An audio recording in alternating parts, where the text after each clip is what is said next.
laws, Mr. Chairman. Supporters of this type of style of government suggest in the past other presidents have appointed czars, and Mr. Chairman, czars might not have started with the Obama administration, but they should end with this budget. With that, I yield back the balance of my time. Gentleman yields back. For what purpose does the gentlelady from Texas rise? You are recognized for 5 minutes. Let me do as my good friend from New York did, Mr. Serrano, and not mention any president's name. And I just asked my colleagues, how do you, again, I explained to all of us, and hopefully those who are listening, this CR stops work in the middle of its tracks. This is a cutoff of functioning work as we speak. And there is functioning work. Just as we have a prototype of a special master who is attempting to refund to the damaged, the worn, and the torn of the BP oil spill, czars, or names that you would call them, are working. And I'm reminded of the fact that czars also are an exploratory term that presidents use to get tasks done that ultimately may be valuable enough that are actually placed in a position that responds to a particular agency. Now, we still call the drug czar the drug czar, and I'm reminded of a number of drug czars who were enormously effective. And the reason for the czar term for presidents to emphasize how important the issue was or is to the American people. Why would my friends desire to tie the hands globally, if you will, in a broad-based amendment that eliminates funding for individuals who are in the course of their work impacting the American people? Whether it's TARP, whether it's a BP oil spill, they are in fact helping get through a difficult problem. The very nature of the term, a difficult problem. And so I would say to my friends, as I will be saying later about an amendment that has been offered, but I'm disturbed about denying funding to the Transportation Security Administration, what I would say in cutting their office, not recognizing the value of their work, I would likewise say that it is crucial that we allow presidents, plural, to establish difficult tasks and to be able to select individuals to complete those tasks. I rise to oppose the amendment, and I yield back. Gentlelady yields back. The gentleman from Texas, who's a member of the committee. Move to strike the last word. Gentleman's recognized for 5 minutes. Mr. Chairman, I rise in support of this Scalise amendment. I actually have also an amendment that I filed, which I am withdrawing, to defund 24 czar ships instead of czar and czarina ships to suit the other side. And but I decided that comedy would be better if I joined Mr. Scalise. I think he's got a good amendment here. My chairman has asked that we move forward, and I agree, so I'll yield back the balance of my time. Gentleman yields back. Gentlelady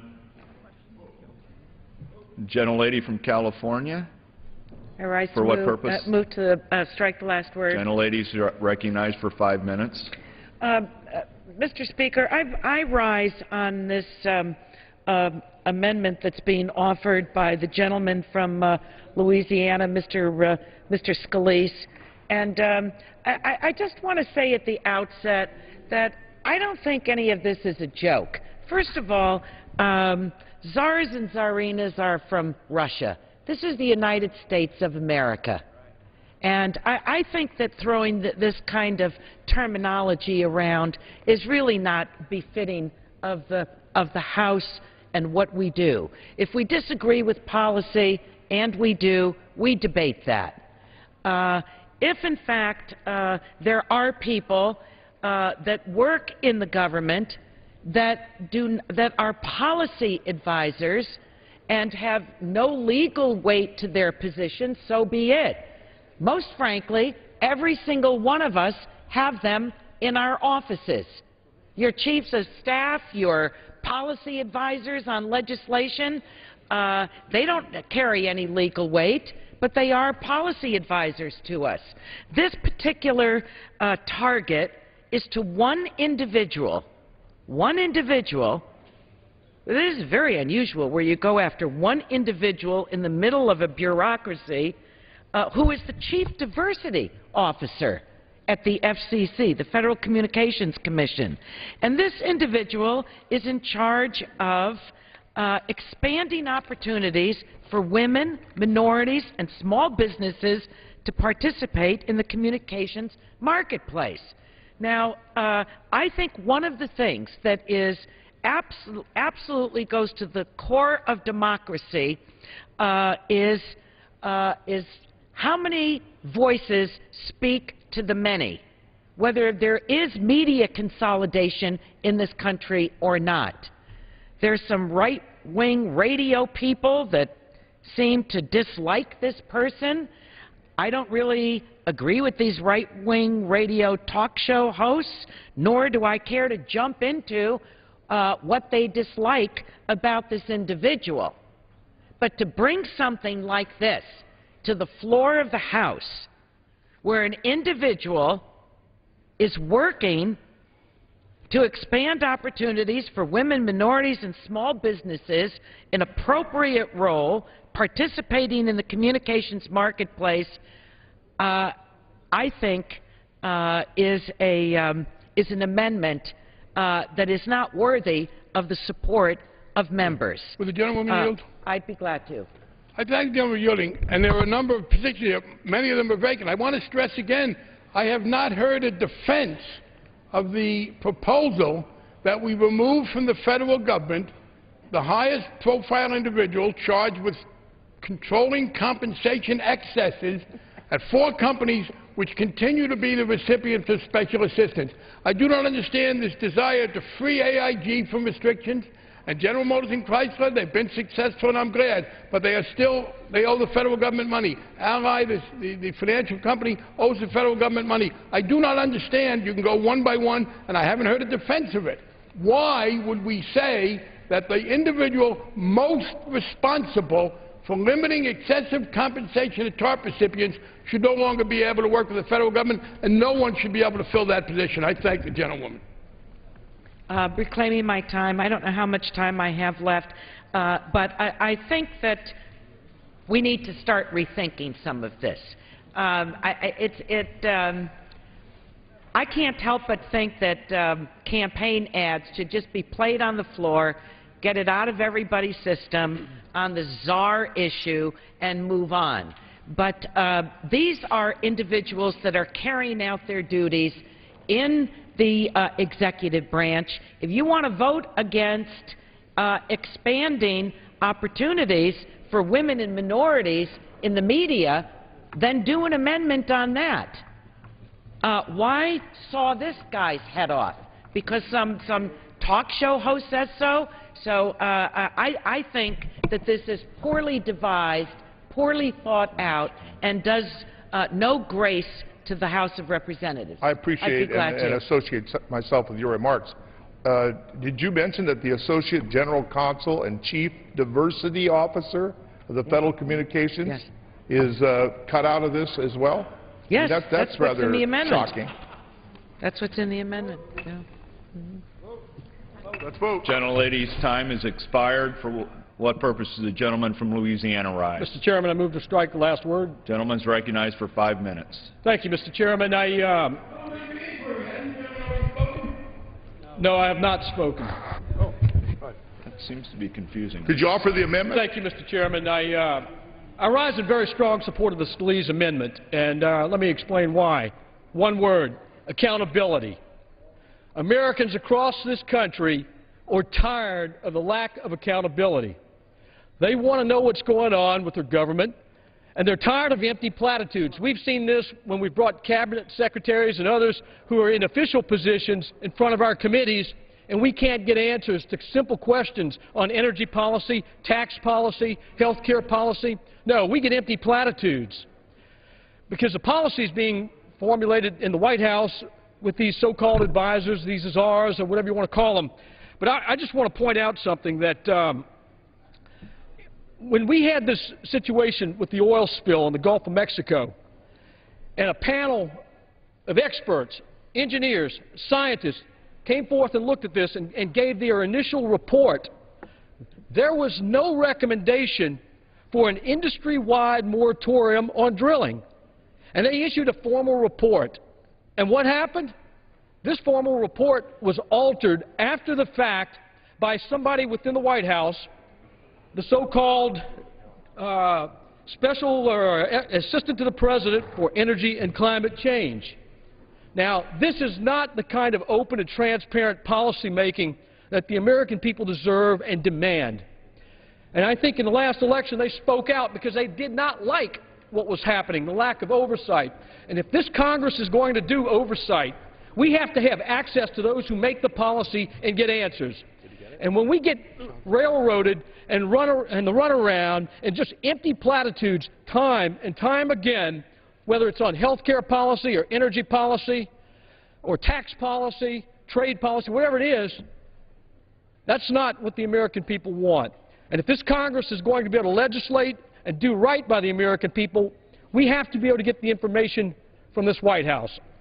And that's why I stand here, I stand with the American people and say that it's time to put an end to this opaque atmosphere in Washington. Let's be open with the American people, and those who are making policy should come before our committees to testify so that we know what the policy is that the White House is advocating, and we can legislate in a responsible way. So for those of you who didn't understand the Russian comment that the Russian word no, which is niet, I want to say it is no to the czars, and I yield back. Gentleman's time has expired. For what purpose? The gentleman from Colorado rise. I rise to strike the last word in opposition to the amendment. Recognized for 5 minutes. I think that this amendment is typical of many of the proposals from the other side of the aisle that paint with a broad brush the entire federal government. This is a complex world. A president needs an ability to govern. The president relies on many of these executive positions to effectively govern this country. It's not a Democratic or Republican thing. It's about having an effective executive and effective administrative branch. That doesn't mean that there's not common ground. And while I certainly oppose this amendment, I would love to work with the gentleman and others to look at these positions one by one. We have discussed a proposal to eliminate the drug czar, for instance. Drug czar's office spends $21 million a year, and yet drug use has gone up since its inception, illegal drug use. There are ways that we can work together, but a blatant removal of the ability of a president to effectively govern the country is not a wise measure, and one that I rise in opposition to, and encourage a more thoughtful discussion that could in fact lead to the elimination of some of these so-called czar positions. I yield back the balance of my time. Gentleman yields back his time. Seeing no one rising, the question is on the amendment offered by the gentleman from Louisiana. Those in favor say aye. Aye. Those opposed say no. No. In the opinion of the chair, the noes have it. Request for recorded vote has been made pursuant to Clause 6 of Rule 18. Further proceedings on the amendment offered by the gentleman from Louisiana will be postponed. What purpose does the gentleman from Massachusetts rise? To offer amendment number 458. The clerk will designate the amendment.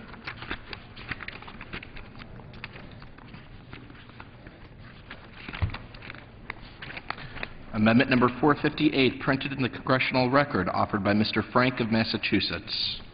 The gentleman is recognized for 5 minutes. Mr. Chairman, this is a deficit-neutral amendment. It provides more money for the Securities and Exchange Commission than the resolution. It takes it from some other agencies. I should say that I regret some of the choices that I had to make here, and particularly I've spoken with the ranking member of the subcommittee. I was not happy to have to ask that the General Services Administration be diminished, although by small amounts, and I would hope that this could be amended later in the Senate when there was more flexibility. But the key issue here is therefore not a deficit issue, but a policy issue. Should the Securities and Exchange Commission, which was given increased responsibilities in the financial reform bill, be given less money in this fiscal year than it had in the previous one? The current budget of the Securities and Exchange Commission is $1.118 billion, or the last year's budget. Under the CR, that would be reduced by nearly 50 million. I shouldn't say billion. This is a relatively small agency. The Republican resolution would reduce the amount given to the SEC for this fiscal year by $48 million from the last fiscal year. Now, one of the things we did for the Financial Reform Bill was to tell the SEC that we want hedge funds to register. We want them to begin to regulate derivatives, not by putting margins on end users, as they just made clear they're not planning to do, but by requiring that the price be made public. You know, there's been a lot of talk about the shadow banking system. Well, in the Financial Reform Bill, with regard to a variety of these entities not regulated now by the bank regulators, we have asked to show some information. Hedge funds aren't being told what to do. They're being asked to register. We have tried to, frankly, bring some light to the shadow banking system. But as a result of the CR, the shadows will remain unpierced. The SEC is given new responsibilities for investor protection. We have asked the SEC to enforce a new fiduciary responsibility for people who are telling other people how to invest their money in various ways. They won't be able to carry it out. Technologically, they are not yet up to the point where they can deal with things like the flash crash. Now, people will point to mistakes by the SEC in the past. Of course there were. They were partly ideological by people who didn't believe in regulation, but they were partly a matter of competence. But it was also partly an inadequate resource. What we do in this amendment, frankly, is not even reach the proposal that the administration wanted. I would like to have done that. But there are constraints here because we had to take money from the IRS and from the General Services Administration and from the Treasury Department. So what we have done is to give them part of what was asked. We do give them an increase over fiscal 10. We do not reach the amount the administration says they need to carry out the new responsibilities given. So let's be very clear. This is not about the deficit. This is deficit neutral. The question is, do you want to fund increased responsibilities for the SEC or do you not? Do you want them to be able to hire the kind of people they need? Do you want them to improve their technology? Would the gentleman want me to yield? Oh, no, I'm just waiting to go after you. I thought you were going to tell me that I was mistaken again. I was going to reread it. The issue here is that in fiscal 10, this agency spent $1.118 billion. The administration asked for 1.258. We would get them to 1.2. We would undo the reduction and get them part of the way there. We don't get them all the way there because we are under constraints. But the notion that you should give the SEC less in the current fiscal year than they had last year, and they ask them to monitor hedge funds, to ask them to improve investor protection, to ask them to look at derivatives, makes no sense. Now, if you don't believe we should increase transparency of hedge funds and derivatives, then don't vote for this amendment. If you think we are at a perfect solution here, don't vote for this. But it's hard for me to believe that people think that the SEC is adequately funded. By the way, what the CR will do is to make the SEC not so much a regulator as a profit center, because the SEC brings in more money than this budget will give them. They bring in money with transaction fees, and then they distribute some money to investors. So here we have, and I know there were many on the other side didn't like the bill we passed, but I thought there were some parts they liked more than others. I didn't know we had a view that derivatives should remain totally unregulated. And by the way, when I talk about derivative regulation in the SEC, we're not talking about imposing margin requirements. We're talking about making things transparent. So I hope the amendment is agreed to, and we begin to get the SEC back into the position of being a responsible regulator. Gentleman's time has expired. The gentlelady from Missouri. Thank you, Chairman. I rise in opposition to this amendment. Gentlelady's recognized for 5 minutes. Since 2001, in the wake of the Enron scandal, this committee has more than doubled the SEC's budget. In fact, the SEC's budget has increased 163% since 2001. And I'd like to remind my colleagues that in 2001, the SEC was funded specifically at $423 million. And last year, with the fiscal year 2010 enacted, this committee provided the SEC with an appropriation of $1.1 billion. And yet, even with all of the money that we have given them, and the opportunity they have had to begin upgrading their computers so, yes, they can deal with flash crashes and the like, and hire more people and tougher enforcers. In spite of all that, they missed 2 major Ponzi schemes. They've had difficulty every single year since 2004 submitting clean budget statements for audit. They've had consistent trouble in their leasing practices, which has led to millions of taxpayer dollars wasted. And just even more specific to the Ponzi schemes regarding them, the SEC has had multiple complaints filed against both entities over a decade before either individual was even charged. So how is it also that the agency that's in charge, as my good friend says, and needs to be in charge of regulating our financial markets, can't even produce an accurate financial statement of their own since 2004, in spite of the fact that since 2001 we've doubled we've increased their budget by 163%. The gentlewoman yield. I've got to finish first, and then if I have leftover time, I'll yield to you. In addition, the FCC's own Inspector General has cited the agency for poor leasing service practices, which have led to millions of taxpayer dollars being wasted on unused lease space. I'm sure my colleagues have read in the newspaper about the hundreds of thousands of square feet of lease space that they leased in anticipation of the work they might do on Dodd-Frank, but they leased it before the bill was even passed and money appropriated. So when my colleague argues that the SEC doesn't have enough funding, I've got to argue perhaps they do, but they're not using the funding in the appropriate ways. I mean, all of us have had to tighten our belts, and I understand the need for us to have strong regulation. I am not opposed to strong regulation of the financial industry, of banks and non-banks and hedge funds and the like. But at a time when we're all trying to do more with less, I think that it's important for all of the agencies of the government to do more with less, too. And so even with the cuts in this bill, the SEC is still going to be funded at over $1 billion. Will the gentlewoman yield? When I'm finished, thanks. And so I believe very, very strongly that we must make this agency understand that they've got to try to revamp the systems they've got within and to use the monies that we've given them, in addition to all the fees they've collected, more appropriately. And they need to try to do that. If they can't, then we can discuss this again. But we need to continue saving money. And plus, my colleague has taken too much money from the GSA in addition to the $1.7 billion we've taken. So you're cutting them, or you're cutting the IRS by over $600 million. The gentlewoman yield. That's simply not true. And consequently, we won't even be. Okay.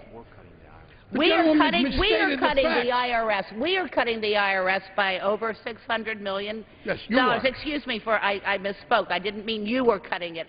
But then you want to cut on top of the $600 that we're already cutting it, and that's one. What you want to add to what we want to add perhaps cuts the legs out from them. And so consequently, we have to vote against my friend's amendment. I'm sorry. The gentlewoman yield as I yielded to her? I'll yield what time I can to the gentleman. I did yield to the gentlewoman when she asked me, and I'm disappointed. No, I just said I would yield to you. Thank you. In the first place, our additional cuts are a small percentage of your cuts to the IRS and the DSA, and I hope they are restored when we get a broader set of things. But the basic point is this: yes, there were problems in 2004 and before. I believe we have a better-run SEC now, better people who care about it, and to punish the investors, to punish the American public because of past mistakes by the SEC by reducing them from one year to the next is a very grave error. And I think this does reflect reclaiming my time. I would ask my colleague, why then are the people who were involved in Madoff still working at the SEC? Would the gentleman yield to me, having taken back her time? Time has expired. For what purpose does a gentleman from Washington rise? I rise to strike the requisite number of words and in support of the Frank Amendment. I yield to the gentleman from Massachusetts. The gentleman is recognized for 5 minutes. I thank the gentleman. I would reiterate my disappointment to my colleague from Missouri because I thought I was fairly open and yielding to her, and she did it. No, I won't yield again. I've learned that lesson. I yielded to her. She yielded to me with a very few seconds left, immediately took back her time. First of all, she wants to punish the American public and the American economy because some people were not up to it in the past. As to Madoff, we have a new set of commissioners. The Madoff thing happened, it broke in the end of 2008. We have a new director of enforcement. Yes, I want the SEC to get better, but the notion that they can take on complex new responsibilities regarding derivatives and hedge funds with less money this year than they had last year is laughable. Now, the gentlewoman says she's for regulation, but she voted against the bill. It was her right to do that. And if we're going to relitigate that bill, let's do it. By the way, many in the financial industry do not want to see these cuts because, well, some of them didn't want to see the rules. For them, the worst situation is to have the rules and no capacity to have them promulgated and enforced. Yes, the SEC has made mistakes in the past. By the way, if the standard was that if you'd wasted money in the past, you would lose the budget, we would be saving hundreds of billions in the Pentagon budget. That logic never appears to apply to the Defense Department. Regaining my time, I will put my statement into the record and proceed. And yield back. Act for what purpose does the gentlelady from California rise? I move to strike the last word. Gentlelady is recognized for 5 minutes. Thank you, Mr. Speaker. I rise in strong support of the amendment by the gentleman from Massachusetts. The majority's continuing resolution cuts funding to the SEC by $188 billion. Such a cut would leave our financial markets, including the derivatives market, unpoliced and effectively unregulated. In effect, the continuing resolution would take the Wall Street cop, its only cop, off the beat. The Dodd-Frank Wall Street Reform and Consumer Protection Act will prevent another financial crisis like the one that crippled credit markets in 2008 by authorizing the SEC to regulate derivatives, provide oversight of investment advisors and broker-dealers, and rein in credit rating agencies. In order to do this, the SEC needs additional funding. I am a little bit surprised that the gentlelady from Missouri talks about punishing the agency and making them understand. No, this is about accepting responsibility and helping to protect the average investor. We have people who lost all of their savings in their 401ks with the meltdown, and now we're talking about not funding the very agency that has the responsibility for protecting the investors? I don't think so. Unfortunately, House Republicans don't want the SEC to staff up or to even maintain their current staffing levels. If this cut becomes law, the SEC would have to lay off hundreds of staff and cut its information technology budget down to $86 million, its lowest level of information technology spending since 2003. At this level, the SEC would not be able to implement the new system it needs to protect the nation's security markets. From 2005 to 2007, that is, during the period up to the crisis that imploded in 2008, the SEC lost 10% of its staff. In addition, from 2005 to 2009, the SEC's investments in information technology declined 50%. During this time period, trading volume doubled. The number of investment advisors has increased by 50%, and the funds they manage have increased 55% to $33 trillion. Let's put these numbers into perspective. The SEC's 3,800 employees currently oversee approximately 35,000 entities, including 11,450 investment advisors, 7,600 mutual funds, 5,000 broker-dealers, and more than 10,000 public companies. Furthermore, these staff police companies that trade on average 8.5 billion shares in the listed equity markets alone every day. What does this mean for the average investor? Without adequate funding, the SEC won't be able to do its job. As simple as that, of protecting the average investor. As financial markets and investments become more and more complex, the average investor has confidence in making an investment because he or she knows that there is a system in place to protect them. This continuing resolution will undermine that system. We've all heard of Bernie Madoff and the massive multi-year fraud he perpetrated on thousands of investors. Bernie Madoff was just one man. Imagine a world in which there are hundreds of Bernie Madoffs who prey unchecked on investors. That's the world we will be in if the majority's cut for the SEC becomes law. So, Mr. Speaker and members, if we want to create jobs and spur investment in our economy, we must fully fund the SEC. I don't see how anyone can make a rational argument that the SEC should be level funded or underfunded when we know that that's the only police on the beat to protect our investors and ensure that people who have invested in their retirement won't have to go back to work at 65 and 70 and 75 years old. That's what happened when we had this meltdown. And so now we know what happened.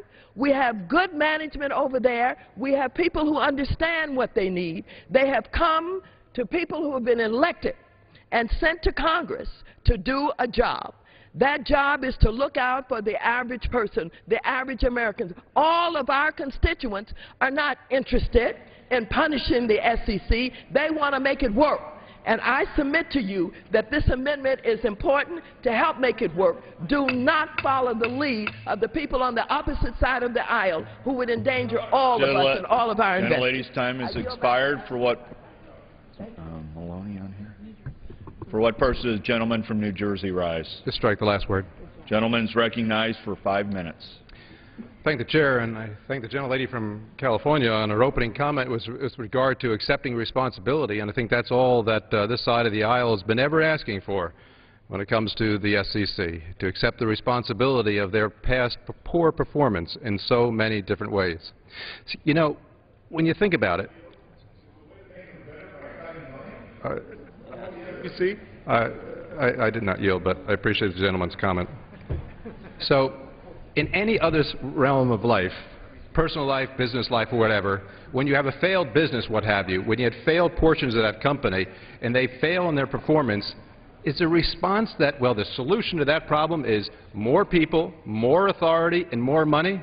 Well, that seems to be only the case here in Washington, D.C., in our nation's capital, when you can have a failed entity like the SEC, where they failed in so many areas, where they failed in with respect to, as we've already discussed, in the, with regard to Ponzi schemes, like the Madoff situation, the Stanford Ponzi scheme, where they failed in the area of operating a failed investment bank supervisory program as well, where there was a lack of supervision over in the money market fund, which led to, for the first time, I guess, in history, the breaking of the buck with the reserve primary money market fund account.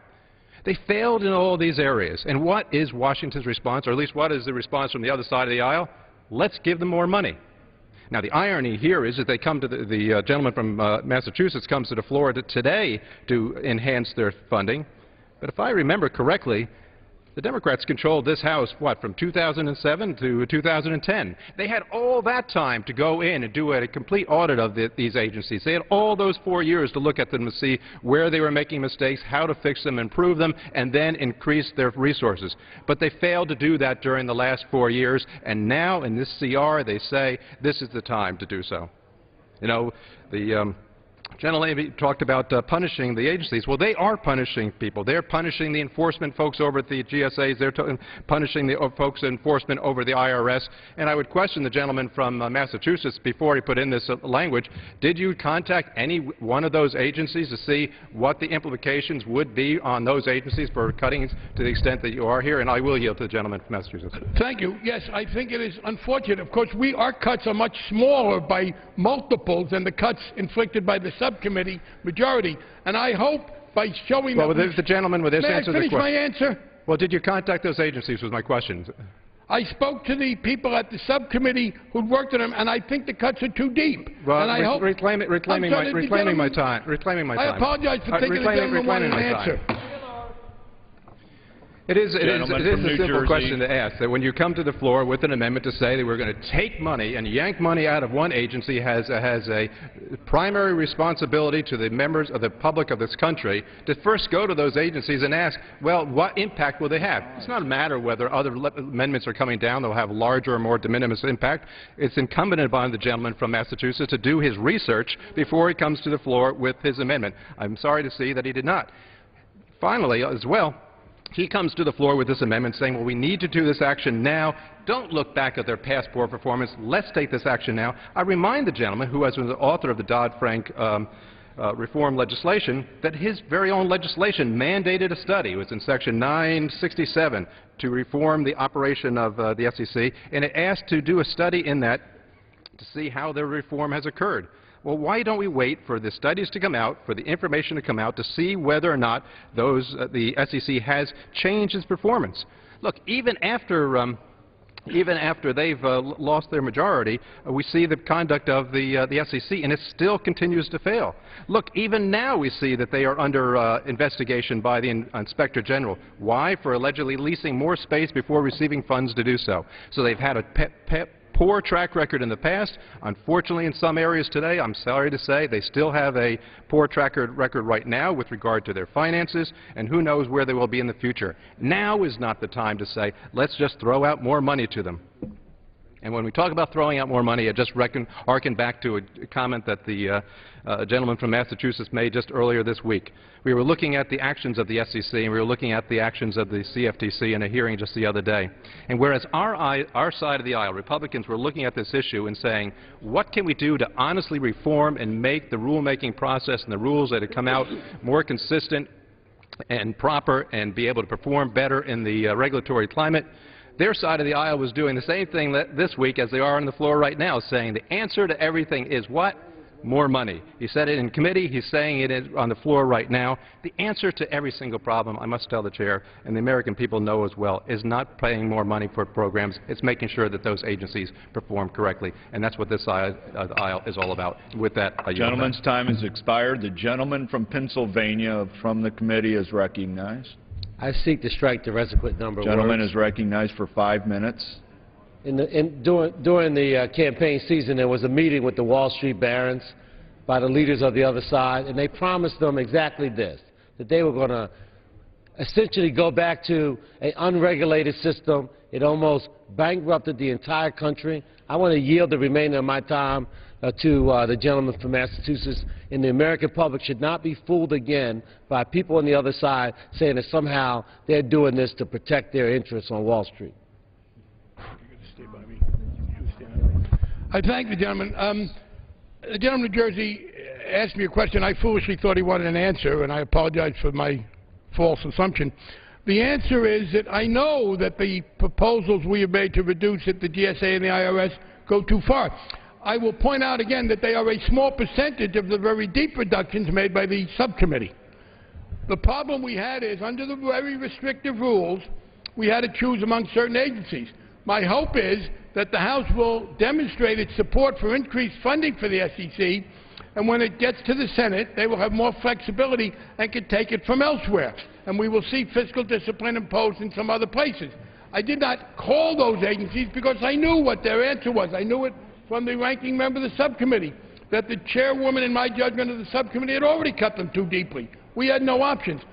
What we are doing here is simply trying to make the point that the SEC should be funded. Now I want to respond to the notion that we always think it's more money. No. We have talked also about reforms. And by the way, they talked about 2004, they talked about 2008, a prior administration. I believe that there has been a real change in this administration in the seriousness of the appointments to the SEC and the understanding of what they should do. There is a new director of enforcement, Mr. Guzami, and by the way, disciplinary proceedings, the new chair, Mary Shapiro, has announced, are now underway over the people who didn't do what they should have done under Madoff, which, of course, is from prior years. So, yes, the SEC has been less than perfect, but it has a very new set of responsibilities. And the notion that they can deal with that new set of responsibilities with less money than they had last year comes only from people who are not in favor of the new responsibilities. I understand that. But becoming more efficient doesn't allow you to get into monitoring all the hedge funds that have to register, into monitoring derivatives. What we have here is an ideological opposition to reform of the financial system, a preference for keeping the shadow banking system in the shadows, masking as a fiscal argument, because we can do this in a deficit-neutral way, and by the SEC will continue to be a profit center. So this notion that we think the answer is always more money, no, we don't. And if the majority has some improvements to make to the SEC, let's see them. I don't remember any being offered by them as amendments when we were doing the financial reform bill. We have worked with Mary Shapiro. We do believe she's making significant improvements in a lot of ways. But the notion that you can give them significant new responsibilities and give them less money than they had in the year before, when they're supposed to now get into derivatives and hedge funds, makes no sense. And the gentleman from Missouri acknowledged she misspoke when she said we had cut it by $600 million. She cut it by $600 million. I wish she hadn't done that. I wish they hadn't done other things. But within those constraints, we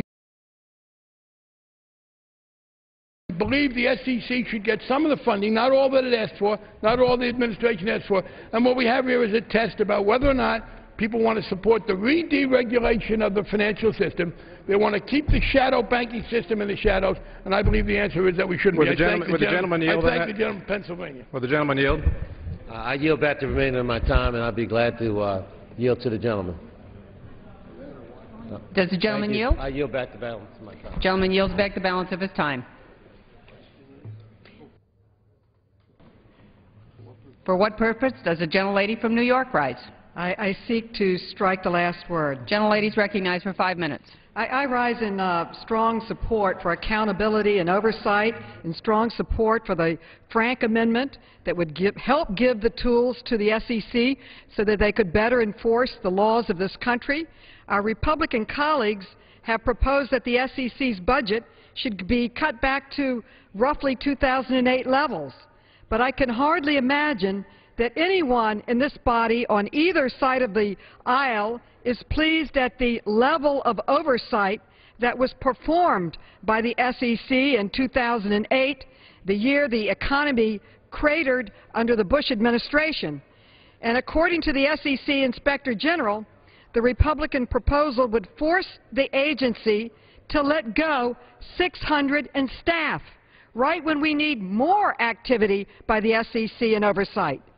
Just as our colleagues across the aisle are calling for more accountability, they would cripple one of the key agencies that holds people in a key sector accountable. The SEC's budget for all of 2010 is equal to just a small fraction of the bonus pool for just one major investment bank or hedge fund that in the financial sector that they are charged with overseeing. It is a small fraction of what they are charged to oversee. The total loss of household wealth as a result of this great recession has been estimated to be approximately $14 trillion. It was a financial disaster that did not have to happen. Lack of adequate oversight and regulation were major contributing factors. We heard that from the Angelides Committee report yesterday. So the Republicans' new proposal to cut the badly needed oversight of our financial system brings to mind one of the oldest sayings in our country: they are being penny wise and pound foolish.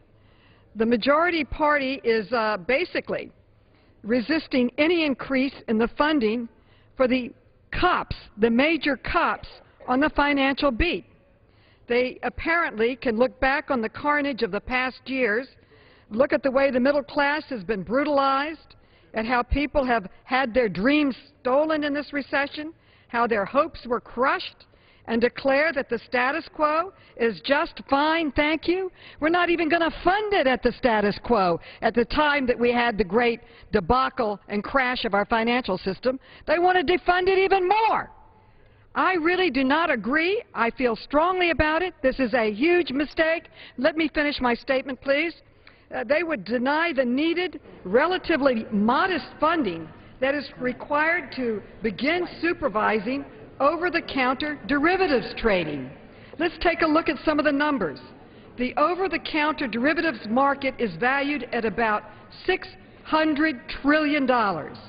In 2010, the GDP of the entire world was just over $74 trillion.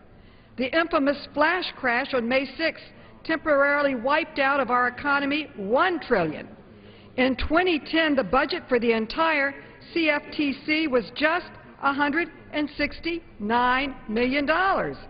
So the number of new staffers that the SEC would like to hire, that they are saying they'd like to hire, who understand this new type of trading, the algorithmic trading, the kind of high-frequency trading that tends to dominate today's marketplace, they're trying to hire 5 new oversight professionals.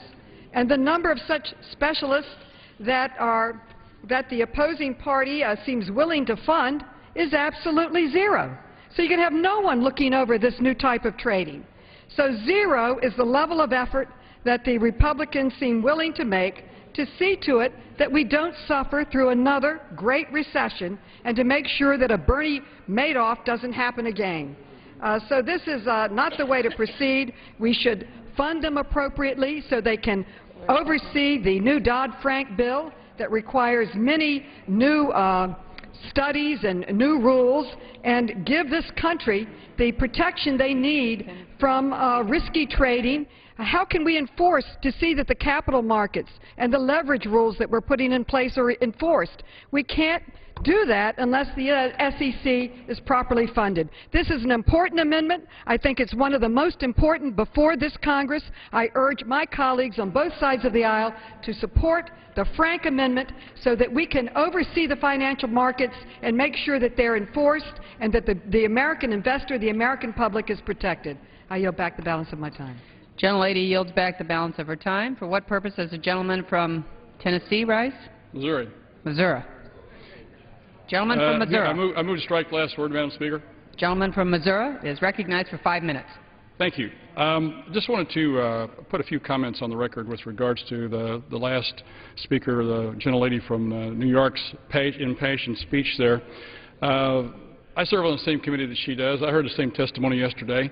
And it's interesting that she's talking about trying to continue to fund an agency that was totally absent with regards to the crash back in 2008. Yesterday we asked the question of the SEC representative about whether there was anybody that had been put in jail, anybody that had been fired, any changes to the personnel that were there, and the answer was no. There were some ongoing investigations, but yet at this point nothing had been done. So we're going to try and give some more dollars to the group that was mismanaging the thing to begin with without any more accountability. I think that's the wrong way to go. And with that, I'd like to yield to the gentlelady from Missouri. Gentlelady from Missouri is recognized. Thank you for yielding, Mr. Luetkemeyer. I just want to point out a couple of things that I believe need some clarification. Number one, yes, we had the Inspector General in our committee earlier in the week, and I want to say, too, that when he was talking about the loss of 600 jobs, that would be if we went back to funding at 2008 levels, which we have not done in this continuing resolution. Number two, that this agency has probably received more money than any other government agency in the last decade and has hired over 1,000 employees during that time period. And certainly with that complement of excellent staff, they should have been able to see all of the problems with regard to Madoff and with the Stanford Financial and other things. But at the end of the day, they've got to prove their own ability to manage money. They have to do their financial reports correctly. They have to perhaps take the structure they have and make it work in order to comply with Dodd-Frank. There is a lot of overlap in the bureaus and commission, the new bureaus that Dodd-Frank asks them to do, but they've got offices that do those functions already, so they can use what they have and perhaps fix it with moving employees around within that office. But at the end of the day, they still have to prove that they can do the job. They have not, and they already receive too much money, as far as I'm concerned, And if they can better manage personnel and do that job, then I'm more than happy to look at funding them at the levels that my colleague suggests, but not until they can prove they can manage what they've got already. And I yield back. I yield back the balance of my time. Gentleman from Missouri yields back the balance of his time. For what purpose does the gentleman from New York, a member of the committee, rise? The gentleman from New York is recognized for 5 minutes. Let me first clarify something. The gentleman from Massachusetts, Mr. Frank, came to me, told me where he wanted to take the cuts to pay for this. We were both not happy about it, but we felt that it was so important to do this that we would take it from where we had to and then deal with it later. But let's understand something. Now, there are some new members here who are either watching in their offices or here on the floor who need to know something. I've been in public office 36 years. This is my 37th year in the State Assembly of New York and in Congress. I've never seen, except for once, a commissioner or a secretary or a director of an agency come before me as chairman of a committee, and when I asked them, do you need more money, they said to me, no, we don't need any money. You know who that was? You guessed it, the SEC a few years ago told us that they didn't want any more money, they didn't need any more money. Why? Because that was during that era when there was the word out throughout an administration not to enforce, not to regulate, not to practice oversight. Let it go. The water will clean itself, the air will clean itself, Wall Street can monitor itself. That was the attitude. Now we're seeing another pattern. And I look at folks on the other side that, you know, we always say this, but they know I mean it, who I have tremendous respect and admiration for. But we know, I'm not fooled what the game is. The game is, we pass a health care bill some insurance companies don't like, so we're not going to fund it. We pass regulations on Wall Street that could go a long way to stopping the criminals from doing it again. We're not going to fund it. That's what this is all about. This is not about whether the SEC did a good job or will do a good job. It's simply about a law that now will make it very difficult to commit the crimes that were committed on Wall Street, which tumbled down the whole economy, and now we're saying that we're not going to fund it. So as we move forward this year, this weekend, the next 2 years, and we propose not funding certain things, every so often at least let's do it and kind of wink at each other because we know the truth. This is not about cutting a budget. This is about not enforcing some rules. And so we will open it up again, and the same folks, because they're pretty smart, who pull all those crimes on this society will do it again. And my God, interestingly enough, the movement that brought you into the majority, those folks that I saw on TV at those town hall meetings did have one thing in common with the folks over here.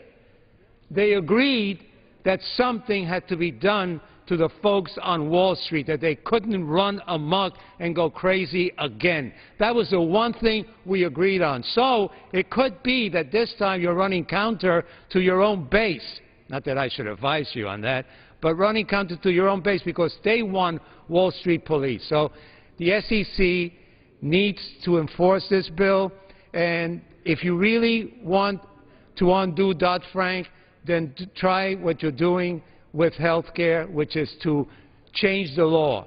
But not to fund it is simply to find a very funny way of accomplishing the same thing. And I yield back. Gentleman from New York yields back. For what purpose does the gentleman from Colorado rise? I move to strike the last word. Gentleman from Colorado is recognized for 5 minutes. Thanks, Madam Chair. And just so we don't forget where we were, Colorado in August of 2008 had about a 4.5% unemployment rate. We had a crash, the likes of which we haven't seen in decades, in September, October, November of 2008 on the financial markets centered on Wall Street. Colorado then went to 8% unemployment. Thousands of people in Colorado lost their jobs because of the recklessness that we saw on Wall Street. There were no police on the beat, or if they were on the beat, they were told to look elsewhere. Since Barack Obama took office, the beginning of 2009, when we were losing 800,000 jobs a month, stock market in the fall of 2008 under the last months of the Bush administration lost thousands of points. Since March of 2009, the stock market has doubled because people understand that there is some restraint and enforcement of the financial markets now. People are starting to get back to work. The middle class is realizing they have pensions that are growing again. We have to have confidence. We have to have certainty in the financial markets. And to underfund and take away the police that are trying to deal with these unbelievably complicated types of financial transactions is wrong for middle America. Middle America got hit hard. It's just getting back on its feet. And my friends on the Republican side of the aisle just want to pull that rug right out from underneath them again and let the bums start pillaging Wall Street again. No, we had Ponzi schemes, and I looked to my friend from Missouri because I was listening to her. Two of the biggest Ponzi schemes ever in the history of the United States, $65 billion with Mr. Madoff, and I can't remember how much Mr. Stanford was, or the Stanford investments, but billions of dollars, millions of transactions.